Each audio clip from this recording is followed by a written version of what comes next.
بسم اللہ الرحمن الرحیم۔ جی، عدالت سے جو خلا لی جاتی ہے کیا یہ نافذ ہو جائے گی یا نہیں ہوگی، یہ سوال ہے۔ اس کو میں تھوڑا سا کلیئر کر دیتا ہوں کہ ہمارے یہاں عموماً، اور بلکہ عموماً نہیں، بہت زیادہ یہ رجحان ہے آج کل پیدا ہو گیا کہ عدالتوں کے اندر خلا کے کیسز جاتے ہیں، اور ہزاروں کی تعداد کے اندر یہ روزانہ کیسز جو ہے پورے پاکستان کے اندر سماع ہو رہا ہوتا ہے، اور کئی کیسز ایسے ہیں کہ جس کے اندر عدالت خلا نافذ کر دیتی ہے۔ اور پھر اس کے بعد سوالات پیدا ہو جاتے ہیں کہ کئی دفعہ خلا ایسی ہوتی ہے کہ جس میں شوہر راضی نہیں ہوتا، یعنی شوہر اپنی رضامندی سے خلا نہیں دے رہا ہوتا، لیکن جو جج ہے، جو عدالت ہے، وہ خلا نافذ کرتی ہے۔ یا کئی دفعہ ایسا ہوتا ہے کہ شوہر حاضر ہی نہیں ہوتا، شوہر پیشی پر حاضر نہیں ہوتا، تو ان کو نوٹسز دیے جاتے ہیں، تو اگر محدود نوٹس مل جانے کے باوجود بھی شوہر حاضر نہیں ہو رہا، اور اگر اس جج کو، اس قاضی کو ایسا لگتا ہے کہ یہ رشتہ ٹھیک نہیں، تو وہ پھر اپنی طرف سے، یعنی شوہر کی غیر موجودگی کے اندر بھی خلا نافذ کر دیتا ہے۔ تو ہمارے یہاں عموماً یہ بحث ہوتی ہے، اور اہل علم کی اس کے اندر رائے بھی سامنے آتی رہتی ہے کہ یہ خلا واقع ہوگی یا نہیں ہوگی، یعنی عدالت جو خلا نافذ کرے شوہر کی غیر رضامندی کے یا شوہر کی غیر موجودگی کے اندر، تو یہ خلا نافذ ہوگی یا نہیں۔ تو یہ میں سمجھا دیتا ہوں، دو موقف اس میں علماء کے ہیں، میں دونوں کے استدلال آپ کو بیان کر دیتا ہوں، اور اس کے بعد ترجیح بیان کرتا ہوں کون سا استدلال زیادہ مضبوط ہے۔ سب سے پہلے ذہن میں رکھ لیجئے گا کہ بعض اہل علم ایسے، شروع سے ہی یہ مسئلہ چلتا آ رہا ہے، اور مجتہدین کرام کے دور سے ہی یہ ایک اجتہادی نوعیت کا ہی مسئلہ ہے۔ اس کی وجہ یہ ہے کہ قاضی خلا کا فیصلہ کر دے، اس پر صریح سنت تو کوئی ہے نہیں، اور جس مسئلے پر صریح سنت موجود نہ ہو وہ ایک اجتہادی نوعیت کا مسئلہ ہوتا ہے، اس میں استدلالات کیے جاتے ہیں قرآن و سنت کے بیان کردہ اصولوں کے مطابق۔ تو ایک طبقہ اہل علم کا ایسا رہا ہے شروع سے ہی کہ جن کا موقف یہ ہے کہ قاضی کو یہ اختیار نہیں ہے کہ وہ بغیر رضامندی کے یا بغیر موجودگی کے، شوہر کی موجودگی کے بغیر یا شوہر کی رضامندی کے بغیر وہ خلا نافذ کر دے۔ اچھا، یہ دونوں باتیں ایک ہی بنتی ہیں، یعنی شوہر موجود ہو لیکن راضی نہ ہو، یا شوہر موجود ہی نہ ہو، یہ دونوں ایک ہی بات ہے۔ اس کی وجہ یہ ہے کہ جب شوہر موجود ہو لیکن وہ راضی نہ ہو، تو اس کا موجود ہونا یا نہ ہونا ایک برابر ہے۔ تو اگر نہ موجود ہو پھر بھی قاضی خلا نافذ کر دے، تو بات تو یہی ہے کہ شوہر موجود نہیں تھا، وہ راضی نہیں۔ اگر موجود ہے پھر بھی اس کی رضامندی کے بغیر اگر قاضی خلا نافذ کر دے، تو اس کا ہونا نہ ہونا تو برابر ہی ہو گیا۔ تو یہ دونوں باتیں ایک ہی ہوتی ہیں، یاد رکھیے گا، درجے میں ایک ہی ہیں، شوہر موجود نہیں یا شوہر موجود ہے لیکن وہ راضی نہیں۔ تو ایک طبقہ علماء کا ایسا رہا ہے کہ جنہوں نے، جو اجتہاد ان کا اس طرف مائل ہوا کہ قاضی کو یہ اختیار حاصل نہیں ہے کہ وہ شوہر پر الزام رکھے، الزام قائم کر دے شوہر پر، یعنی اس کو اجبار کرے، الزام کرے شوہر پر، اور اس کی رضامندی کے بغیر خلا نافذ کر دے۔ ان کے دلائل یہ ہیں کہ دیکھیے گا، پہلے تو اللہ نے قرآن میں فرمایا بیدیہ عقدۃ النکاح، اللہ نے فرمایا کہ شوہر کے ہاتھ میں نکاح کا عقدہ ہے، یعنی نکاح کا عقدہ اللہ نے شوہر کے ہاتھ میں دیا، اس عقدہ کو کھولے۔ اب وہ طلاق کے ذریعے کھول سکتا ہے یا خلا کے ذریعے کھول سکتا ہے، اور طلاق کے ذریعے پہل شوہر کی طرف سے ہوگی، اور خلا کے اندر پہل عورت کی طرف سے ہوگی، جس کو اللہ نے قرآن میں فرمایا وَإِنْ خِفْتُمْ أَلَّا يُقِيمَا حُدُودَ اللَّهِ، اگر میاں بیوی دونوں یہ سمجھے کہ ان کے حدود اللہ قائم نہیں رکھ سکتے، یہ رشتہ نہیں نبھ سکتا، فَلَا جُنَاحَ عَلَيْهِمَا فِيمَا افْتَدَتْ بِهِ، تو اللہ نے فرمایا کہ کوئی گناہ نہیں ہوگا نہ شوہر پر نہ بیوی پر، فِيمَا افْتَدَتْ بِهِ، اس صورت میں کہ اگر بیوی اپنی طرف سے اسے کچھ دے اور اسے خلا لے لے، رشتہ ختم کروا لے، اور فدیہ کے اندر وہ مہر دے دے یا کچھ بھی دے دے جو رضامندی سے طے ہو جائے۔ لیکن اب ان دونوں آیتوں کے اندر غور کیجئے گا، نمبر ایک، شوہر کے ہاتھ میں عقدہ نکاح، دوسرا اللہ نے فرمایا کہ اگر خلا لینی ہے اور بیوی جو ہے وہ کچھ فدیہ دے تو لا جناح علیہما، تو میاں بیوی ان دونوں پر کوئی گناہ نہیں ہوگا کہ وہ یہ کچھ لے کر دے دے۔ تو یہاں اللہ تعالیٰ نے دونوں کا ذکر کیا، یعنی لا جناح علیہما، میاں بیوی پر کوئی حرج نہیں ہوگا کہ وہ بیوی سے کچھ لے کر یہ خلا دے دے۔ تو اس کا مطلب ہے کہ خلا کا معاملہ ایسا ہے کہ جس میں میاں بیوی ان دونوں کا جو لین دین کا تبادلہ ہو رہا ہے، یہ دونوں باہم اس کے اندر شریک ہیں، لہذا ایسا ہو نہیں سکتا کہ شوہر موجود نہ ہو یا موجود ہو لیکن اس کی رضامندی نہ ہو، اور قاضی یک طرفہ ایک عورت کی بات سنے اور خلا نافذ کر دے۔ لہذا یہ وہ استدلال ہے ان علماء کرام کا، ان اہل علم حضرات کا، کہ جن کے نزدیک اگر قاضی کی عدالت میں کوئی کیس ایسا دائر ہوتا ہے اور شوہر موجود نہیں، اور قاضی کو لگے کہ یہ رشتہ ٹھیک نہیں ہے، ختم ہی ہونا چاہیے، اور غیر موجودگی میں شوہر کی وہ خلا نافذ کر دے،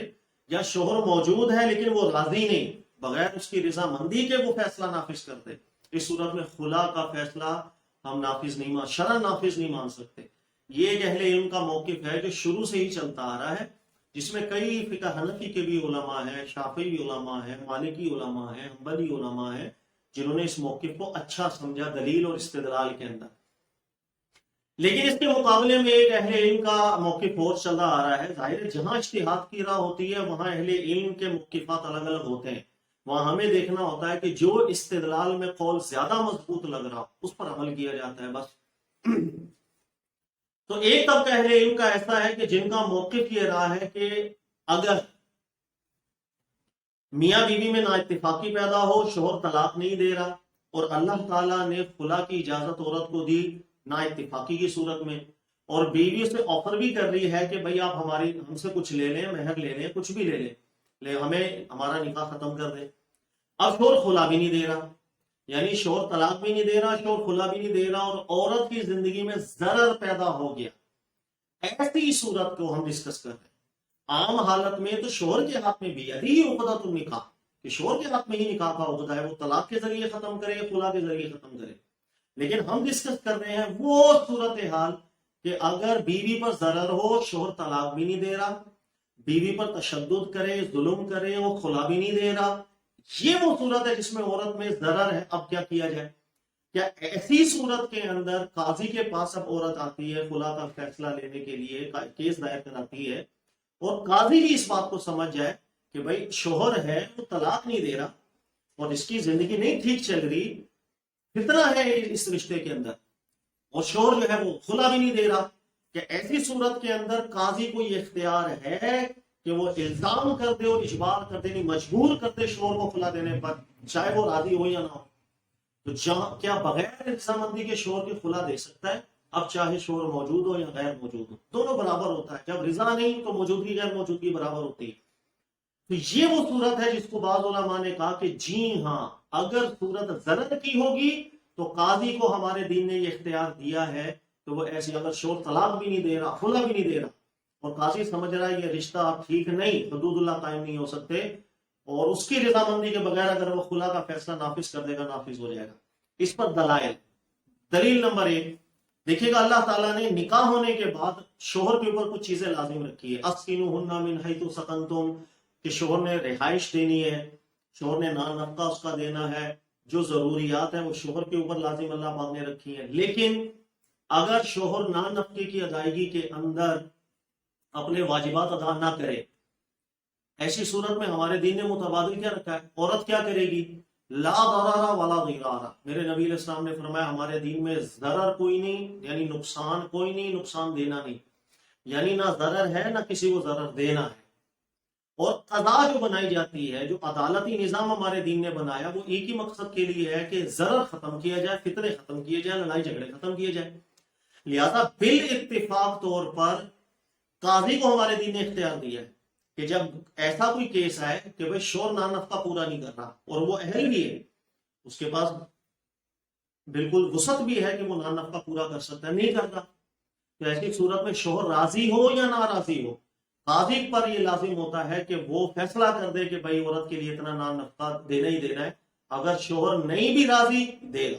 اس بات پر شوہر کو سزا بھی دے سکتا ہے۔ یہاں تک کہ اگر شوہر موجود نہیں پھر بھی قاضی یہ فیصلہ کر سکتا ہے کہ اس کے مال میں سے جتنی اس کی ضرورت ہے یہ لے اور استعمال کرے۔ تو یہ بات ذہن میں رکھیں، نان نفقہ پورا اگر شوہر نہیں کر رہا تو بالاتفاق طور پر قاضی کو ہمارے دین نے یہ اجازت دی ہے کہ وہ شوہر کی موجودگی، غیر موجودگی، رضامندی، غیر رضامندی، ہر صورت کے اندر عورت کو نفقہ لے کے دے گا، بس۔ تو اس میں شوہر کی موجودگی غیر موجودگی معنی نہیں رکھتی، اس لیے کہ یہ فتنے کی صورت ہے اور قضا فتنے کو ختم کرنے کے لیے۔ لہذا اب صورتحال یہ ہے کہ شوہر طلاق بھی نہیں دے رہا، شوہر خلا بھی نہیں دے رہا، ایک مثال ہے، اور قاضی بھی اس بات کو محسوس کر رہا ہے کہ یہ نکاح باقی رہنا مزید فتنے کا باعث ہے۔ ایسی صورت کے اندر کیا قاضی کو یہ اختیار ہے کہ وہ الزام قائم کرے بغیر رضامندی کے یا بغیر موجودگی کے اندر فیصلہ نافذ کر سکتا ہے. اس لیے کہ ایک حدیث ہے جو میں پڑھ دیتا ہوں، اور وہ حدیث امام بخاری نے اس کو روایت کیا کہ ایک خاتون تھی ثابت بن قیس کی زوجہ. یہ اللہ کے نبی صلی اللہ علیہ وسلم کی بارگاہ میں حاضر ہوئی اور عرض کیا، اے اللہ کے رسول پاک صلی اللہ علیہ وسلم، میرا نکاح ہوا ثابت کے ساتھ، اور ثابت کو میں نے کسی حوالے سے کم نہیں پایا. وہ ماشاءاللہ دینی حوالے سے بھی ٹھیک ہے، دنیاوی حوالے سے بھی ٹھیک ہے. وَلَٰكِنْ يَقْرَأُ الْكُفْرَ فِي الْإِسْلَامِ، لیکن کچھ چیزیں ایسی ہیں کہ جو مجھے پسند نہیں، جس کی وجہ سے میں اس کے ساتھ زندگی نہیں گزار پاؤں گی، میں نہیں پسند کر پاؤں گی اس کے ساتھ زندگی گزارنا. اچھا، جب یہ معاملہ آیا، اللہ کے نبی صلی اللہ علیہ وسلم نے بھی جب یہ دیکھا کہ یہ رشتہ بالکل اب نہیں چل سکتا آگے، اور عورت راضی ہی نہیں ہے اس رشتے کو نبھانے کے لیے، تو پھر ثابت کو بھی بلایا گیا. اور یہ جو خاتون تھی، ان کو اللہ کے نبی صلی اللہ علیہ وسلم نے فرمایا، اتریدین علیہ حدیقہ، کہ آپ کو جو مہر کے اندر اس نے باغ ایک دیا تھا، مہر کے اندر باغ ایک دیا، نبی علیہ السلام نے فرمایا آپ یہ مہر ان کو واپس لوٹا سکتی ہو؟ تو انہوں نے کہا جی ہاں ہم لوٹا دیں گے. پھر نبی علیہ السلام نے شوہر کو بلایا اور ثابت کو فرمایا خذ الحدیقہ وطلقھا. نبی علیہ السلام نے فرمایا یہ مہر کی رقم جو یہ دے رہی ہے واپس لو، وطلقھا، اور چھوڑ دو، اس کا نکاح ختم کر دو. حکم دیا اللہ کے نبی صلی اللہ علیہ وسلم نے، یعنی آپ اپنا مہر واپس لیں، طلاق دے دیں، ختم کر دیں اس رشتے کو. تو یہ حدیث میں دو تین چیزیں میں رکھیے گا. نمبر ایک، اللہ کے نبی صلی اللہ علیہ وسلم چونکہ حاکم وقت بھی ہیں، نبی علیہ السلام قاضی بھی ہیں، ان کے پاس کیسز آتے ہیں. تو اب خاتون کا ایک کیس آیا خلا کا، تو پہلا پوائنٹ یہ نکلا کہ خاتون اپنی خلا کا کیس عدالت میں لے کے جا سکتی. دوسری بات، اللہ کے نبی علیہ السلام نے جس وقت یہ دیکھا کہ خاتون کے ساتھ یہ رشتہ رہنا اب فطرے کا باعث ہے، یہ ٹھیک نہیں چل سکتا، تو اللہ کے نبی صلی اللہ علیہ وسلم نے یہاں شوہر سے فرمایا، یہ نہیں فرمایا آپ اپنی رضامندی سے اس کو طلاق دے دیں، بلکہ حکم فرمایا کہ یہ مہر کی رقم واپس لو، طلاق کا دے دو طلاق. تم راضی ہو یا راضی نہ ہو، اللہ کے نبی علیہ السلام نے کوئی قید ایسی ارشاد نہیں فرمائی. لہٰذا یہ حدیث اپنے اندر واضح طور پر دلیل ہے کہ خلا کے معاملے کے اندر جب قاضی یہ محسوس کرے کہ یہ رشتہ ضرر کا باعث ہے، اور قضا ہمارے یہاں اس لیے بنائی جاتی ہے کہ وہ ضرر کو ختم کرے. جس طرح اللہ کے نبی علیہ السلام نے ثابت کی رضامندی نہ پوچھی، بلکہ جب یہ محسوس ہو گیا کہ رشتہ رہنا ضرر ہے، فرمایا رشتہ ختم کرو. لہذا بغیر رضامندی ہو یا بغیر رضامندی ہو، رشتہ ختم کرنا پڑ گیا. تو جب موجودگی ہو شوہر کی لیکن وہ راضی نہیں، تو ایسی موجودگی کا کوئی فائدہ نہیں ہوتا. یاد رکھیے گا، وہ نہ بھی موجود ہو، قاضی اپنی طرف سے نکاح کو ختم کرے، ایک برابر ہوتا ہے. ضرر کو ختم کرنا قاضی کا اختیار ہے، قاضی نے ضرر ختم کرنا ہے. یہی یاد رکھیے گا، کئی فقہ حنفی کے محققین ہیں جن کا یہی موقف ہے. اسی طریقے سے کئی دیگر علماء ہیں جن کا یہ موقف ہے کہ اگر صورتحال ایسی ہو جائے کہ شوہر طلاق بھی نہیں دے رہا، خلا بھی نہیں دے رہا، اور رشتہ باقی رہنے میں ضرر ہے، ایسی صورت میں قاضی مجبور کر دے گا شوہر کو طلاق دینے پر، اور وہ الزام کرے گا، اجبار کرے گا. یہاں تک کہ موجود نہ بھی ہو، نہیں حاصل ہو رہا، وہ اپنی طرف سے بھی نکاح کو ختم کر سکتا ہے. جیسے انین کے مسئلے پر اب ابن عابدین شامی کو پڑھیں گے، فقہ حنفی کے، انہوں نے بھی ذکر کیا ہے قل انین اذا قرأه القاضی بالفرقہ بعد مضی المدہ الا تری ان المدیون اذا قرأه القاضی علی بی مال نفذ بیعہ، کہ جیسے انین کی بھی مثال دی، وہ نہ طلاق دے رہا ہے نہ خلا دے رہا ہے، چھوڑ نہیں رہا، اور یہ رشتہ رہنے میں ضرر ہے، تو قاضی بالکل اجبار اور الزام کر سکتا ہے نکاح کو ختم کرنے کے حوالے سے. تو یہ میں نے مختصراً بحث اس لیے کی کہ یہ مسئلہ شروع سے ایک اجتہادی نوعیت کا ہے، اور اس میں اختلاف ضرور رہا ہے. دونوں موقف ہیں، دونوں موقف پر دلائل بڑے اچھے بنتے ہیں. اچھا، اب ہمارے یہاں پر کیا ہے، ہم کس قول کو ترجیح دیں؟ میری اپنی ذاتی رائے کے اندر قاضی کو بالکل اختیار حاصل ہوتا ہے ضرر کو ختم کرنے کا. پہلے قاضی کے پاس یہ اختیار جاتا ہے. اگر قاضی کے پاس بھی اختیار نہیں ضرر ختم کرنے کا، تو یاد رکھیے گا دنیا میں فتنے ہی نہیں ختم ہوں گے، اور آپ کا دین سولوشن پیش کرنے کے اندر، یعنی حل پیش کرنے کے اندر ناقص ہو جاتا ہے. بھائی ایک شوہر طلاق نہیں دے رہا، رشتہ بھی نہیں نبھ رہا، ضرر بھی آ رہا ہے، فتنہ بھی پیدا ہو رہا ہے. اچھا، خلا بھی نہیں دے رہا، اور ہم بولے بھی قاضی بھی اس نکاح کو ختم نہیں کر سکتا، تو قاضی کیا منتیں کرے گا، اس کے پیر پڑے گا اس کے کہ بھائی خدا کا واسطہ اپنی رضامندی سے طلاق دے دے؟ تو رضامندی نہیں ہوتی، ضرر کو ختم کیا جائے گا، فتنے کو وہاں رضامندی نہیں دیکھی جاتی، فتنہ ختم کرنا ہے. لہٰذا شوہر طلاق دے یا خلا دے، بہت اچھی، نہیں دے رہا اور ضرر ہے اس رشتے کے اندر، قاضی کو اختیار حاصل ہوتا ہے کہ وہ مجبور کرے اس کو طلاق دینے پر. نہیں تو اس کی بغیر رضامندی کے نافذ کر دے طلاق. ایسے یہی قول زیادہ مضبوط ہے. اور ہمارے یہاں ظاہر اہل علم کے موقفات ہیں سب سراخوں پر، لیکن اس قول کو اس لیے بھی ہم ترجیح دیں گے کہ چونکہ اب قضاء کے اعتبار سے اکثر یہی قول ہمارے یہاں چل رہا ہے، اور جس وقت ایک اختلافی مسئلہ ہو اور اختلافی مسئلے کے اوپر حاکم وقت ایک مسئلے کو چن کر قانوناً نافذ کر دے، تو ایسی صورت میں عملی طور پر اسی قانون پر عمل کرنا واجب ہوتا ہے. اللہ کے نبی علیہ السلام کی یہ تعلیمات. ہاں اگر آپ کو اختلاف ہے، آپ دلیل میں اختلاف کر سکتے ہیں، اظہار رائے کر سکتے ہیں، لیکن عملی لحاظ سے اسی پر عمل کرنا پڑے گا جس اختلافی مسئلے کے اندر ایک مسئلے کو حاکم نے قانونا نافذ کر دیا، تاکہ اگر نظم و وحدت کا قائم رہے. اللہ تعالیٰ عمل کی سمجھنے کی توفیق دے. جزاک اللہ خیر.